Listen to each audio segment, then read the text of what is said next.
Et sur le plateau de la causerie de ce mardi matin, Mehdi Sagwe encore, bonjour. Bonjour chers confrères. Merci de Bonjour votre téléspectateurs. voilà, merci de votre présence sur ce plateau. À vos côtés, Firmin Sossou, bonjour. Bonjour cher Jésus-Christ et bonjour chers téléspectateurs. Et puis Constant Yawidéou, directeur de Radio Planète, bonjour. Bonjour Jésus-Christ, bonjour téléspectateurs de télé. Voilà, merci de votre présence sur ce plateau. Constant Yawidéou, l'opposition a battu le macadam hier du stade général Mathieu Kérékou vers la place de l'Étoile Rouge pour, dit-elle, réclamer des élections législatives inclusives. Est-ce que selon vous, cette marche a son sens dans le contexte politique actuel? Merci. Je crois que toute activité ou tout événement politique a un sens. Et quand on se réfère à l'histoire, on comprend qu'une marche comme celle que nous avons vécue hier a déjà daté de plusieurs décennies. Et le contexte dans lequel c'était arrivé, c'était un peu plus un contexte économique que politique.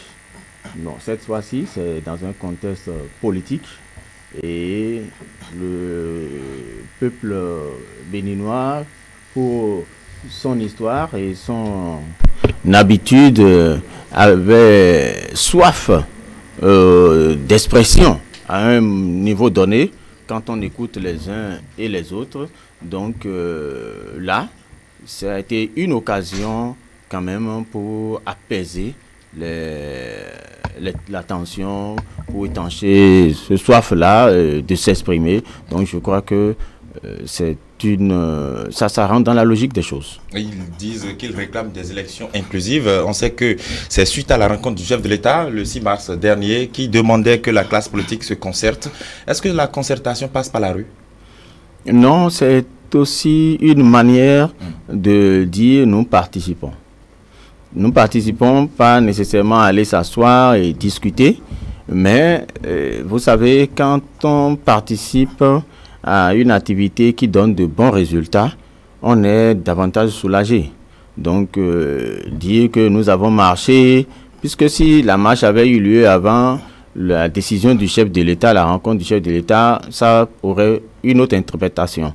Mais comme le chef de l'État a déjà annoncé, donc ça a été juste un accompagnement de ce que le chef de l'État a dit. Donc, je crois que tout est en train d'aller dans le même sens pour le bonheur de notre démocratie. Firmin Sossou, a-t-on vraiment besoin de ça? Bon, je crois que, vu ce qui est sorti comme décision lors de la rencontre avec le président de la République, on ne devrait plus assister à cette marche. Mais observez que avant que tout ça se déroule, on a observé dans un passé récent l'ancien président de la République a fait des échauffements. Donc moi, j'inscris cela dans la même logique. Toute l'opposition réunie s'échauffe pour participer aux élections. Sinon, en temps normal, avec la décision du chef de l'État et les démarches actuellement en cours au niveau de l'Assemblée nationale, on ne devrait plus assister à cette marche de l'opposition. Observez bien, vous allez constater que au cours de cette marche, il a été plutôt question de malgouvernance, un peu plus question de malgouvernance, des abus, des lois mal ficelées. Alors qu'au début, c'était annoncé. Voulait marcher pour réclamer des élections inclusives. Voilà, donc c'est là toute la question. Est-ce que dans le contexte politique actuel, vu un peu l'étape à laquelle les uns et les autres sont, est-ce que la marche a un impact sur le processus en cours? Oui, la marche a un impact sur le processus en cours, mais pas directement en ce qui concerne les acteurs eux-mêmes. Vous voyez, nous sommes à Cotonou. Oui. Et Cotonou, depuis quelques années, est constitué des forces de l'opposition en réalité. C'est-à-dire Cotonou s'aligne derrière l'opposition régulièrement pour les dernières élections que nous avons vues.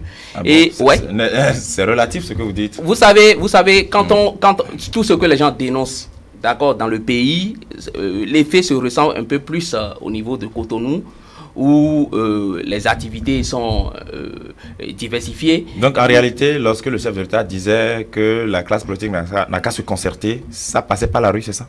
Ça ne passait pas par la rue, mais vous savez, l'opposition, le chef de l'État compte sur son bilan. Parce que c'est lui qui gère le pouvoir. Pour le contexte politique actuel, parce que focalisons-nous sur les élections. Comme je le disais, pour le contexte actuel, on n'a pas besoin d'une marche. Mais parce que les gens étaient pressés de s'exprimer, les gens étaient pressés d'exprimer leur mécontentement pour qu'on sache que ça ne va pas. Ils ont profité, d'accord, de cette opportunité, parce qu'il faut apprécier cela comme opportunité, parce que le chef de l'État n'était pas dans cette posture au départ. Très bien. Mais lorsque le chef d'État a vu que il faudrait qu'on s'entende, il faudrait qu'on discute pour qu'il y ait le consensus, eux, ils ont vu que le chef de l'État est en train de reculer, donc il fallait procéder à une autre stratégie. Oui, c'est la lecture que moi je fais de leur démarche. D'accord. On va revenir à vous tout à l'heure. Mais dis ça, encore votre lecture également de cette marche d'hier, son opportunité.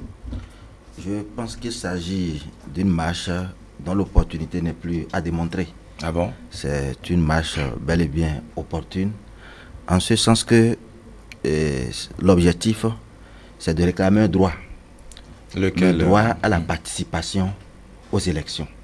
Parce que du moment où les forces politiques en question ont constaté qu'au lendemain du dépouillement ou de l'étude des dossiers par la Commission électorale nationale autonome, que leurs partis n'ont pas été retenus, c'est tout à fait normal que les militants décident de se faire entendre. Et la marche étant un moyen d'expression par excellence, je crois que ça a vraiment un sens, puisque aussi, il faut le rappeler, les partis en question n'étaient pas au rendez-vous, n'étaient pas à l'invitation du chef de l'État. Donc non, ils ont choisi de ne pas répondre. Ils ont choisi de ne pas répondre. On les avait invités, ils ne sont pas allés. Ils ont choisi de ne pas répondre. Oui. On peut également comprendre par là que c'est déjà, cela s'inscrit dans le cadre d'un planning, que nous n'irons pas, mais nous allons organiser une marche pour nous faire entendre. C'est aussi possible. Et je voudrais... Mais dis ça encore, lorsque le chef de l'État les invite pour un dialogue autour de la table, et qu'ils n'ont pas répondu à l'invitation, et qu'après ils se font entendre par la rue, est-ce que c'est par la rue qu'ils vont exprimer leur doléance vis-à-vis ou à l'endroit du chef de l'État? Mais nous parlons bel et bien de l'opposition. Oui. Et je crois que... Alors qu'on avait invité l'ensemble de la classe politique dans un deuxième temps. Oui. Et qui parle d'opposition parle d'une sorte de contradiction avec le régime en place. Et lorsqu'on se réfère à la loi portant statut de l'opposition en son article 4, au nombre des missions ou bien des fonctions de l'opposition, il est dit d'œuvrer pour l'alternance politique de façon démocratique. Et c'est l'une des missions qui sont dévolées à l'opposition. Et à partir de là, toutes les stratégies, toutes les occasions, parfois pour se faire entendre, peuvent être saisies. Et peut-être saisies pour se manifester. Et je crois que c'est dans la marche. D'accord. Et je pense qu'il faut quand même, d'abord, il faut saluer le patriotisme de l'autorité préfectorale qui a décidé d'accorder, mais d'autoriser cette manifestation, et également saluer le sens de discipline des militants qui ont su se comporter avec la sagesse qu'il faut pour qu'il n'y ait pas d'incident. Voilà. D'accord. Alors, Constant Yaoudéou, le processus électoral, lorsqu'on le regarde de près, on constate que d'abord, dans un premier temps, il y a certains partis politiques qui, dans le souci de se conformer à la charte des partis politiques, se sont rendus au ministère de l'Intérieur. Après, ça a été peut-être fatidique, ça a été difficile pour certains partis politiques. D'autres ont pu avoir leur récépissé, leur certificat de conformité. Ils se sont rendus à la Sénat. Et à la Sénat encore, certains partis qui avaient même eu de certificat n'ont pas pu être validés. Leur dossier de candidature n'ont pas été validés. Et dans ce processus, le chef de l'État trouve que étant donné que c'est seulement 2 listes qui ne sont que les listes de la majorité présidentielle, il faudrait que tout le monde s'entende, dégage des propositions concrètes et que l'Assemblée nationale puisse trouver des pistes de solutions pour une sortie de la situation actuelle. Si dans un contexte pareil, l'opposition va dans la rue, est-ce que les propositions peuvent aboutir de façon concrète pour une opérationnalisation? Merci. Je crois que je le disais tantôt pour dire que il y a d'abord qu'on a étanché un soif. C'est d'abord comme ça que je classe, dans ce registre que je classe la marche. Je crois que le chef de l'État a bien vu et n'a pas, ce qui ne l'a pas ébranlé pour que il insiste, comme on peut le croire, parce qu'il est la première autorité. Il peut dire, mais avec ce qui se passe, il vaut mieux qu'il n'y ait pas de marche. Mais s'il n'a pas empêché la marche, ou il n'a pas demandé à la hiérarchie d'empêcher la marche, c'est que lui-même a senti qu'il faut laisser le peuple s'exprimer. Et laisser les opposants s'exprimer, c'est aussi une manière d'avoir les informations qui ne sont pas tout à fait officielles. Nous avons appris que la marche était beaucoup plus pour réclamer des élections libres, transparentes, inclusives et tout. Mais dans les déclarations, nous venons de le dire sur ce plateau, que ça a été beaucoup plus d'autres choses que ça. Donc je crois que c'est pour ça qu'il faut apprécier l'autorisation de cette marche qui a permis à l'autorité d'écouter dans une large mesure, parce que la rencontre serait juste ou était juste pour les élections. Mais ça a permis à l'autorité d'avoir d'autres informations et de savoir tout ce que l'opposition a envie de dire. Voilà, ça doit pouvoir le servir d'un autre côté. Mais prenons le volet élection. Le volet élection. Oui. Est-ce que ça peut avoir un impact? Bon, ça, je crois, je l'ai dit tantôt, à partir du moment où le chef de l'État a déjà pris l'engagement d'ouvrir, parce que les tests n'ont pas été pris par le chef de l'État. C'est l'Assemblée qui a voté les tests et le chef est là pour exécuter. Le chef de l'État est là pour exécuter tout simplement. Donc il pouvait s'en tenir à ça et dire bon, adviendra que pourra, parce que je suis dans la logique de l'application des tests. Donc le fait qu'il demande à ce qu'on trouve une brèche pour que tout le monde puisse participer, je crois que ça fait partie de ce que tout le monde ne voit pas venir en politique, qui est que dans certaines situations, la politique étant dynamique, il faut chercher des portes de sortie. Et ce qui est sur la première mission du chef de l'État, ce n'est pas que le développement, ce n'est pas que la gestion politique et administrative du pays, mais c'est aussi la paix pour la nation. Donc je crois que c'est déjà qu'il s'est inscrit dans cette démarche, on pouvait ne plus, si on n'a pas autre chose à dire, on pouvait ne plus faire de la marche. De la marche. Firmin Sossou, le président de l'Assemblée nationale avait rendu public un communiqué d'ailleurs qui invitait tous les partis politiques qui ont manifesté dans un premier temps le désir d'aller aux législatives, notamment au ministère de l'Intérieur. Ils étaient 10 au départ à venir avec leurs différentes propositions pour qu'on puisse voir tout ça, dégager quelque chose de tout cela afin que les élections soient plus ou moins inclusives dans ce contexte. Comment alors l'opposition pourra participer à cette négociation? Oui, je crois que l'opposition a des représentants au niveau du Parlement. J'ai cru devoir entendre Éric Ndoye dire qu'avant de participer à la marche, il était au Parlement où ils ont fait part de leurs propositions à l'Assemblée. Donc je pense que l'opposition va s'exprimer au niveau du Parlement à travers ses représentants qui sont au Parlement, c'est-à-dire les députés. Maintenant, en ce qui concerne l'aboutissement de la situation, c'est-à-dire le dégel de la crise, je crois qu'il faudrait que les uns et les autres affichent leur volonté, d'accord, à aller aux élections, à nous faciliter la tâche. Parce que vous savez, nous sommes dans un pays où nous avons beaucoup de choses à faire. Et si l'on devrait tout le temps tergiverser sur des questions électorales, tourner autour du pot pour ne pas aller à l'objectif principal, je crois que ça ne va pas nous permettre d'aller au développement. À voir ce qui se passe aujourd'hui. En temps normal, avec la volonté du chef de l'État de laisser le dialogue se poursuivre pour que l'on parle, pour que les uns et les autres fassent leurs propositions, pour qu'on trouve un terrain d'entente, il ne devrait plus avoir des expressions de colère. On devrait passer déjà à ce qu'il faut faire de mieux. Mais ce que moi je vois même, c'est passer par l'Assemblée pour revoir peut-être les tests. Ce n'est pas bien à mon avis. C'est bon pour l'opposition, on dirait que c'est bon pour l'opposition, mais est-ce que cela va aboutir? C'est la réelle question qu'il faut se poser actuellement. Pour moi, il suffisait par exemple de laisser, de permettre à la Cour de se dédire et de nous permettre d'enlever cette affaire de certificat de conformité, parce que la majorité des acteurs étaient déjà d'accord avec le code électoral, même si l'opposition en son temps avait trouvé qu'il y avait l'article 242 qui posait problème et quelques d'autres articles, mais en réalité, il n'y avait pas beaucoup d'articles. Une loi est appelée à subir des modifications parce qu'il faut la parfaire avec le temps. Donc, dit qu'aujourd'hui, il faut faire une relecture de la charte. Non, mais personne n'a dit ça. Personne n'a dit relecture. Ils ont dit d'aller se concerter. Se concerter, c'est non, la concertation au Parlement. On ne va pas au Parlement pour juste parler et se retourner. On va au Parlement pour étudier les textes. On va au Parlement pour voter des lois. Le Parlement a ses missions et il ne faut pas aller au Parlement pour parler. Non, c'est à la présidence qu'on peut se retrouver et parler. Voilà, vous avez déjà répondu à la question. Est-ce que ces marches-là ne vont pas faire perdre le temps à ses opposants?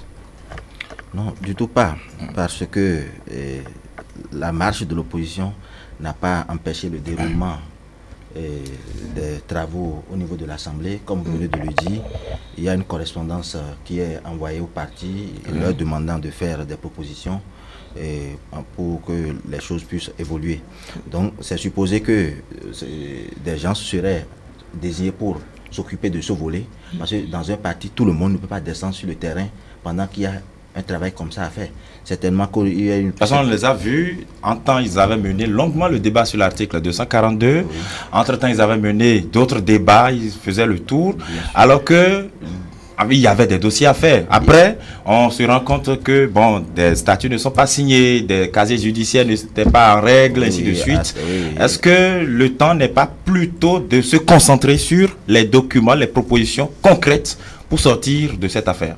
Ce qui est sûr, il y aura certainement des gens au niveau des partis qui seraient désignés pour s'occuper de ce travail. Maintenant, parlant de la concertation au niveau de l'Assemblée, je pense que ce qui est souhaitable, c'est que c'est peut-être qu'on en vienne carrément à retourner aux anciennes réglementations.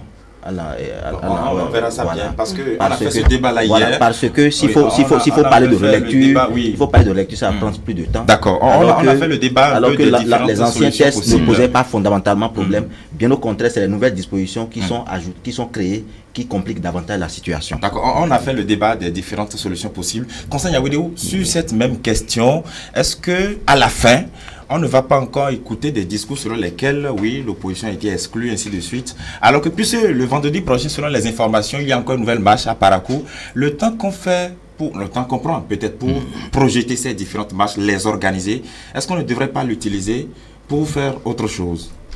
Je crois que les politiciens ont beaucoup de choses à faire parce que nous sommes déjà en pré-campagne pour ne pas se cacher. Enfin, mais d'abord, il faut être candidat avant d'aller faire campagne. Il faut être candidat avant d'aller faire. C'est là maintenant l'enjeu. D'aller faire campagne. Oui. Donc, même si vous n'êtes pas candidat et que vous êtes membre d'un parti et que vous êtes sûr que votre parti doit aller aux élections ou que vous savez que votre parti peut aller aux élections, il n'y a pas de temps à perdre.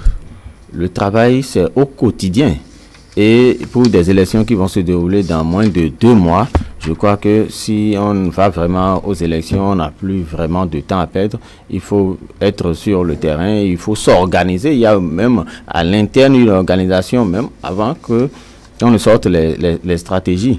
Donc, si aujourd'hui on s'en tient à des marches alors que déjà des solutions sont en train d'être trouvées, si les marches étaient juste après les conclusions des concertations, là, ça pouvait encore avoir un sens parce que nous sommes en politique et il faut être très sûr. Vous posiez la question tout à l'heure. Après les concertations, ce qui va être retenu ne peut jamais rencontrer l'assentiment de tout le monde. Oui. nous avons des partis qui n'ont été jamais avec même la conférence nationale. Donc ce n'est pas un amendement qui va prendre en compte tout ce que les uns et les avis communs. Donc le chef de l'État, en tant que garant de tout ce que nous sommes en train de dire, doit étudier, voir si cette proposition d'amendement qui arrange sans doute l'opposition qui aurait fait des propositions ne vont pas créer d'autres problèmes au test qui existent, parce que après tout, nous allons toujours en référence à la Constitution. Donc, il ne faut pas que on veuille arranger des choses, des situations aujourd'hui et qu'on crée d'autres problèmes demain. Si on émet trop de jurisprudence, nous allons fragiliser la Constitution. Et vous savez combien de fois cette Constitution-là est chère pour les Béninois. Très bien. On va évoluer, je propose. Alors, on a fêté le 8 mars il n'y a pas longtemps. C'était la Journée internationale de la femme. Tout le monde connaît la nature de cette journée. Et aussi, le 28 février dernier, cela faisait exactement 29 ans que s'achevaient les travaux de la Conférence nationale des forces vives de la nation. Alors, nous allons faire peut-être en moins de 20 minutes déjà, un petit bilan de la participation des femmes sur la scène politique nationale jusqu'à présent. Mehdi Sagbe-Onkor, est-ce que vous avez l'impression que de 1990 à nos jours, on a vraiment senti la présence des femmes en politique au Bénin? Merci bien, chers confrères. Dans un pays comme le nôtre, où les femmes constituent 52% de la population, et qu'on constate que sur le terrain politique, qu'elles ne sont pas trop visibles, trop perceptibles, c'est qu'il se pose un problème, parce que actuellement, je crois bien, s'il faut faire le tour d'horizon, des diverses institutions de la République, on constate que les femmes sont extrêmement minoritaires. À commencer par le gouvernement, je crois là, ça doit faire 4. Voilà, à l'Assemblée nationale, elles doivent être 7. Et sur les 77 communes, nous n'avons que 3 femmes maires. Lorsqu'on regarde du côté des institutions républicaines créées par la Constitution, il me semble qu'il n'y a qu'une seule institution dirigée par une femme, en l'occurrence la Haute Cour de justice. Donc ce qui illustre vraiment la faible participation des femmes à la politique au Bénin. Maintenant, la réflexion est toujours en cours, on en parle, et jusqu'à ce que d'autres préconisent qu'on légifère dans ce sens. Et je pense que non. Parce que est-ce qu'on a besoin vraiment de légiférer? C'est qu'il faut laisser la situation telle que c'est pour que les femmes méritantes et excellentes puissent émerger. Puisque quand on va commencer à vouloir décider pour dire quota, cela peut impliquer le risque de promotion de la médiocrité. Parce que quand on va dire quota, ça veut dire quand on aura besoin de femmes, quelle que soit la qualité de la femme, c'est qu'il faut la prendre parce que les tests pour combler un vide, ce qui va créer un autre problème en termes de promotion de l'excellence. Donc c'est de laisser les choses telles que c'est, et puis les femmes méritantes puissent émerger, parce que les femmes qui émergent, et que c'est sur la base de leur parcours qu'elles sont choisies, ou bien qu'elles sont positionnées, ou bien sur la base de leur combativité qu'elles sont élues. Donc c'est le constat que nous pouvons faire. Voilà, il y a Constant, voilà. C'est que ça.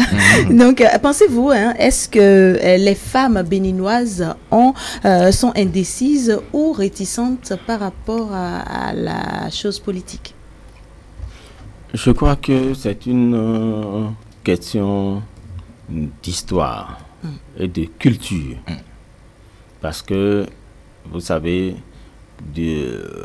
quand on prend notre pays, dans la partie sud de notre pays, vous savez comment déjà dans les cellules familiales, comment les femmes sont reléguées au second rang. À partir du moment où le mari est là, il parle, la femme n'a plus de parole. C'est un peu ça. Donc culturellement, nos femmes n'ont pas droit à la parole. Ça fait qu'elles savent de quoi s'occuper, et c'est les maris qui prennent les décisions. Maintenant, quand vous allez même dans la partie septentrionale jusqu'à aujourd'hui, il y a des hommes qui continuent d'aller au marché. Dans la culture, les femmes restent à la maison, mais c'est les hommes qui vont faire le marché et qui amènent. Vous voyez, donc, dans l'ensemble de nos cultures, la femme n'a pas encore trouvé cette possibilité de s'exprimer. Et je crois que c'est par là qu'il faut commencer. Donc, c'est une situation culturelle.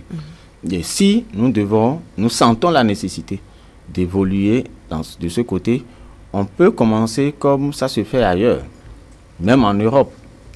Il faut commencer par les élections locales, qui obligent, la législation oblige à positionner un homme, une femme, un homme, une femme, un homme, une femme.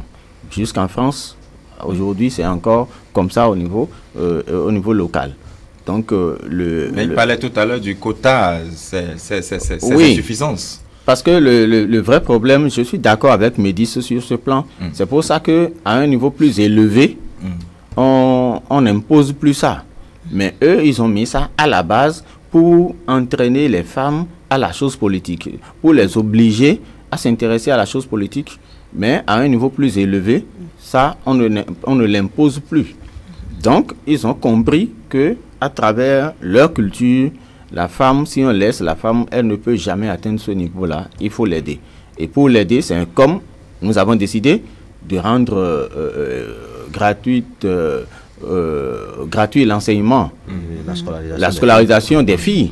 Donc, c'est dans la même démarche qu'eux aussi ont imposé que les femmes aillent à la chose politique. Mais si on n'impose pas ça, quand vous décidez de décaler une femme, vous avez à payer. Il y a quelque chose que vous payez parce que vous avez décalé une femme. Donc, c'est à la base qu'il faut aussi commencer chez nous par imposer aux femmes de rentrer dans la chose politique. Sinon, notre culture ne nous permet pas. Et je crois que le fait de dire quota, je ne suis pas trop d'accord avec les quotas. Si on dit il y a égalité, soit on laisse tout le monde y aller, comme on le fait maintenant. Se bat pour arracher les places. Et comme on sait que nous avons cet handicap culturel, si on doit parler de quotas, c'est qu'on fait 50%, 50%, tel que je le dis, un homme, une femme. Et pour les élections locales, vous allez voir que les femmes vont se découvrir. Et c'est à partir de là que les talents se l'ont révélé. Et on pourrait assister à des candidatures vraiment valables au niveau des femmes. C'est ma proposition. Voilà. Fiema Sossou. Non, je crois que au-delà des pesanteurs sociologiques, il y a la façon dont nos partis politiques sont animés qui constitue vraiment un obstacle pour la participation des femmes. Vous savez, dans un parti où c'est le président du parti qui est le promoteur du parti en même temps, qui décide de celui qui doit être sur la liste, il est difficile de positionner une femme. Parce qu'en dehors des moyens que la femme doit avoir pour faire campagne, pour participer pleinement au processus électoral, il y a aussi cette question de poids politique. Quel président de parti politique peut accepter de positionner une femme qui ne peut pas faire l'affaire? Parce que les femmes ont exprimé la volonté de voir leurs consorts participer aux élections en tant que candidat à telle position sur la liste. Le président va accepter et positionner alors que celle-là ne pourra pas faire l'affaire. Aujourd'hui, le système partisan permettra aux uns et aux autres d'avoir des partis forts. Des partis forts où il ne sera plus question d'un individu sur une liste. Il sera question d'une idéologie politique. Il sera question d'une vision politique portée par un parti politique à laquelle les populations vont adhérer. Si c'est le cas, je pense que les femmes auront plus de facilité à être positionnées parce que le jeu se fera désormais de façon démocratique. Ce ne serait plus le président du parti qui va décider de celui qu'il faut positionner.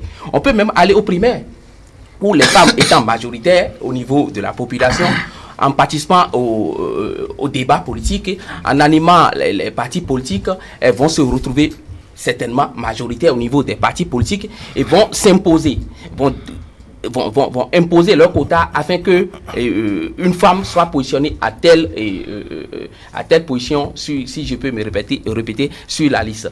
Mais si on refuse d'aller au système partisan, nous allons assister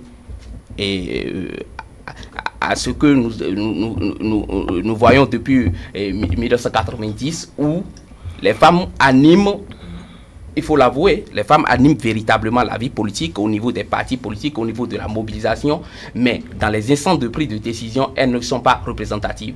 C'est-à-dire, elles sont reléguées au second rang. À qui la faute?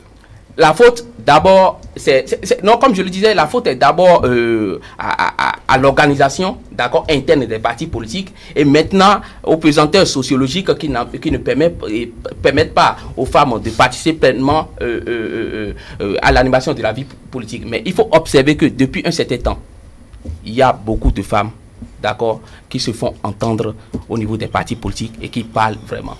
Mais par exemple, quand je prends le cas du bloc républicain, il était annoncé que 30% des femmes seront positionnées et 30% des jeunes seront positionnés. Mais au finish, on a constaté que ce n'est pas circonscription, dans certaines circonscriptions que les femmes ont été positionnées. À quelle position?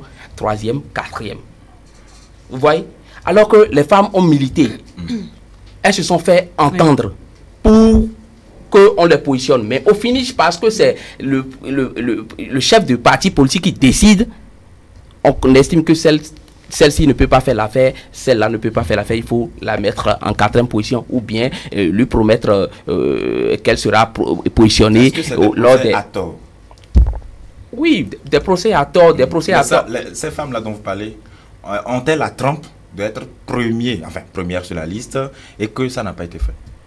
Elles n'ont pas, on pourrait dire, à première vue, on pourrait dire qu'elles n'ont pas la trempe. Mais vous savez, on apprend tout. Parce que si on ne laisse pas les femmes s'exprimer, on n'aura jamais celles qui sont vraiment capables d'aller aux élections.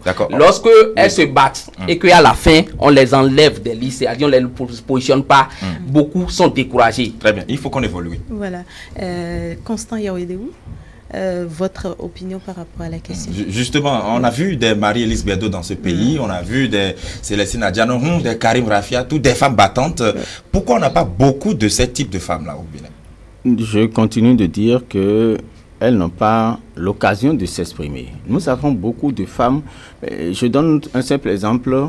Quand Rosine Soglo a été positionnée pour la première fois, tout le monde s'est dit c'est une faveur parce que c'est la femme du président. Mais tout le monde a vu à la date d'aujourd'hui qu'une Rosine Soglo, ce dont elle a été capable. Ça veut dire que si elle n'avait pas eu cette occasion-là d'être positionnée, on ne saurait pas qu'il y avait une combattante comme ça dans le pays. Donc c'est pour dire que le problème des femmes, vous m'excusez, c'est d'abord les femmes elles-mêmes. Elles étaient en train de faire le débat un jour, j'étais tombé dedans, j'ai dit mais attendez, prenez les statistiques, les femmes font combien de pourcentage? On dit 53% au Bénin ici. Je dis ça veut dire que c'est vous seuls qui avez le droit de faire chaos. Si toutes les femmes décident que ce soit une femme qui soit présidente de la République et que toutes les femmes votent effectivement, ça veut dire que vous avez au moins 51% gratuitement. Donc c'est vous qui n'avez pas décidé d'y aller. Donc, il faut que la pesanteur quitte et pour ça, il faut les aider. Les aider, est-ce que c'est leur dire donner 30%, donner 40%? Non. C'est leur imposer parce que c'est comme je le dis, c'est un entraînement. Au CI, l'enfant ne connaît rien. C'est le maître qui l'oblige à lire, qui l'oblige à s'essayer, à écrire et l'enfant commence par écrire. Parce que parmi les femmes, nous avons beaucoup de valeurs. Beaucoup de valeurs et des valeurs cachées. Il faut aller à la découverte de ces valeurs-là. Et il suffit de commencer et vous allez voir. Parce que la femme qui se bat beaucoup en politique, nous savons comment nous la traitons. Et c'est cette barrière-là qu'il faut briser. Et pour briser la barrière, c'est qu'il faut commencer par imposer, comme on va aujourd'hui dans les maisons. Les ONG vont dans les maisons jusqu'à fouiller. Est-ce qu'il y a une fille ici qui n'est pas allée à l'école? Qu'on n'a pas mis à l'école. Donc c'est comme ça que on va dire cette liste ne peut pas aller aux élections si la liste ne respecte pas un homme, une femme, un homme, une femme, ou le quota tel qu'on aime le dire. À partir de ce moment, on sera obligé de sortir les femmes comme on sort les filles aujourd'hui pour qu'elles aillent à l'école. Donc au moment où nous sommes en train de penser à cette situation-là pour les jeunes filles, c'est pour qu'elles puissent être utiles pour la nation demain. Maintenant, pour rentrer dans l'administration, il y a des femmes très efficaces. Et on n'a pas besoin d'être une vraie battante à un meeting politique avant d'être utile pour son parti politique. Un parti politique qui a gagné le pouvoir ou qui participe à la gestion du pays. à travers ces militants, dont les femmes, quand on fait le bilan et on voit que c'est les femmes qui ont mieux géré que les hommes, je crois que le positionnement des femmes va s'imposer aussi à un moment donné. Donc il faut les aider, les obliger à y aller. En politique, on donne des coups, on en reçoit aussi. Mehdi Sagbonko, est-ce que c'est ça que craignent généralement les femmes? Et il faut aussi le dire, quel est peut-être aussi leur degré de militantisme au sein des partis politiques? En 1 minute, je vous prie. Bon, je crois que c'est bien possible que les femmes craignent cela, parce que en politique, c'est un terrain sur lequel tous les coups sont permis. Oui. Et lorsqu'on veut vous donner des coups, vous ne pouvez pas imaginer tout ce qu'on pourra dire sur vous. Et la femme étant très sensible à son image de marque, qu'à un certain moment, elle peut être prudente lorsqu'elle veut s'aventurer dans certains milieux. Maintenant, ce qui concerne le militantisme, c'est également un point qui pose également problème, parce que qui dit militantisme dit disponibilité. Mais lorsqu'on fixe des programmes pour des réunions, les hommes ont plus de chances d'être présents. La femme, à un certain moment, peut-être qu'elle est empêchée par les tâches domestiques, les enfants, et ainsi de suite. Ce qui peut expliquer peut-être des retards ou bien carrément des absences à des réunions. Donc, quand ça va continuer, les hommes qui cherchaient déjà des occasions pour l'écarter peuvent dire elle n'est pas disponible, elle est tout le temps absente. Donc, c'est également un aspect de la chose. Toutefois, il faut rappeler que nous sommes dans un pays où notre constitution reconnaît l'égalité entre l'homme et la femme. Mais dans la réalité, c'est que beaucoup continuent de penser que beaucoup d'hommes continuent de développer un complexe de supériorité sur la femme, alors que ça, c'est peut-être sociologique. Oui, voilà, c'est la raison pour laquelle nous avons parlé de pesanteurs sociologiques ici tout à l'heure. Oui. Alors que les femmes, comme nous le reconnaissons, ont vraiment des qualités. Exemple de cette dame de la période révolutionnaire, Wawa Thérèse, qui a marqué l'histoire dont on continue de parler, du point de vue des actes relevant d'une bravoure exceptionnelle. Donc, ça veut dire que les femmes sont capables de beaucoup de choses. S'il faut aussi regarder du côté du parcours intellectuel pour promouvoir les femmes, ce n'est pas ce qui manque aujourd'hui dans notre pays. Mais c'est que quand il s'agit de décider ou de prendre des responsabilités, c'est que les hommes sont toujours solidaires pour arriver à ravir la vedette aux femmes. Firmin Sossou, est-ce qu'un jour on peut avoir une présidente de la République? C'est possible, mais... Regarde tout ceci. Non, c'est possible, mais comme je le disais, il n'y a que le système partisan qui peut permettre aux femmes de s'exprimer. Encore que depuis 90, les hommes, même issus des partis politiques, n'arrivent pas à se faire élire. Quand je prends par exemple le cas de la présidente Célestie Salom. 30 secondes, hein. Vous savez, tout le monde, d'accord, reconnaît aujourd'hui que c'est une femme de qualité qui, au cours des débats ou bien des propositions pour des sorties de crise ou bien pour l'animation de la vie politique, fait des propositions objectives. Et qui, elle est vraiment, elle se donne à cœur et produit de bonnes réflexions. Mais lorsque il s'agit de militer dans un parti, elle est obligée d'avoir un mouvement. Et aujourd'hui, je ne sais pas si elle continue d'animer vraiment le mouvement, parce que c'est beaucoup de ceux qui étaient avec elle se sont retrouvés avec le Moël de Jacques Ayadi actuellement. Donc je me demande, et quand vous observez ces genres de comportements, c'est-à-dire vous voyez ces genres d'acteurs, femmes, qui animent la vie politique, mais qui n'arrivent pas à se positionner comme il faut, celles qui veulent embraser la carrière politique se demandent comment elles seront traitées. Mais il n'y a que le système partisan, parce que là, il ne s'agira pas de faire le choix, d'accord, de choisir par affinité, par copinage. Ce sont les militants eux-mêmes qui vont décider, et je pense que les femmes majoritaires pourraient s'entendre. Quand on dit qu'il y a la sociologie, quand on dit que la sociologie, tout ça là, vous savez, dans nos couvents, ça se passe comment? Dans nos couvents et dans certains milieux où on estime que il faut être vraiment un homme de secret pour être là, il y a des femmes qui dirigent. Bien sûr. Bien, vous voulez dire quelque chose? 10 secondes? Bon, juste 10 secondes. Pour préciser que pour qu'on dise un jour Madame la Présidente de la République du Bénin, c'est que ce n'est pas impossible. Mais même si c'est difficile, cela ne pourra pas advenir sans la participation, mais sans le soutien des hommes. Pour que cette femme-là puisse vraiment triompher, c'est qu'il faut qu'elle ait vraiment, soit portée par les hommes. Sinon, c'est qu'entre femmes, ça ne pourra pas être facile. Constant Yawedeou, arriverons-nous à avoir une présidente? Mais est-ce que, c'est vrai que c'est vous qui me posez la question, est-ce que dans l'autre sens, c'est pas mieux? Est-ce que vous faites confiance vraiment pour qu'un jour vous décidez, parce que vous êtes majoritaire, il suffit que vous décidez. Parce que aujourd'hui, on est là, hein, c'est chacun, on va voter dans les urnes.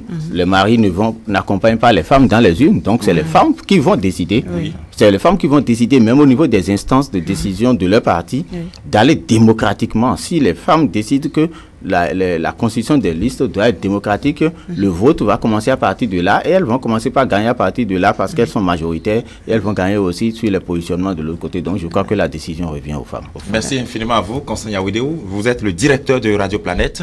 Merci aussi à vous, Médis Agbeunko et Firmin Sossou. Je vous souhaite une bonne suite de semaine et bonne journée à vous.